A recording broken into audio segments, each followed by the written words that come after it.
کو دا مسافر په خپل وطن وفات شوی نو په دې ټیم کې به دی داسې بیا سرې پروت نو الله مور به تې غاړې چاپېره کړې وه او داسې به تې کور والا غاړې چاپېره کړې وه بچي به پې د پاسه پراته وو الله ای مسافرو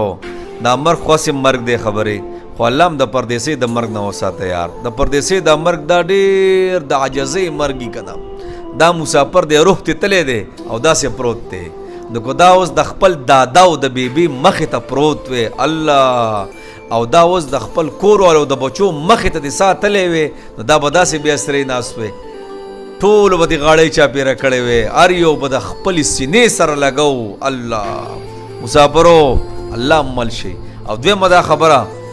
چې دا مرګ څنګه عجیب اچانک راځي د خپم په بل سیډ اړولې ده خپم په بل اړولې ده او ډډې والې د روح ته تللی دی د دې د وجې نه مرګ ته همیشه تیار